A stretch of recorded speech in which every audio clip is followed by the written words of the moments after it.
বিয়ের আগে ঘুরতে যাওয়ার কথা বললে মা বলতেন এখন এত ঘোরাঘুরি করতে নেই মেয়ে মানুষের। বাবা বলতো কিসের বাড়ির থেকে একদম বের হবি না। বাবা মার জন্য কোনো সময় ভালো করে ঘুরতেই পারিনি, কোথাও যেতে পারিনি। বলতাম বিয়েটা দিয়ে শান্তি পেয়ে নেই, তারপর তোর যেখানে ইচ্ছে সেখানে যা, গিয়ে তুই ঘোরা, আমরা তখন না করব না।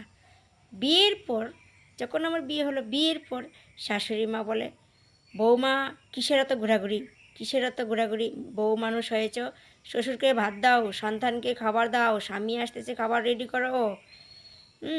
বউ মানুষের কিসের এত ঘোরাঘুরি। ভাই রে, এই হলো মেয়ে মানুষের জীবন, এটাই হলো মেয়ে মানুষের জীবন।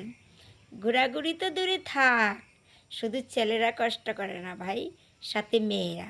আর ছেলে মেয়ে দুইজন একটা সংসারে পরিশ্রম করে বলেই একটা সংসার টিকে থাকে, একটা সংসার মজবুত হয়, একটা সংসার তৈরি হয়।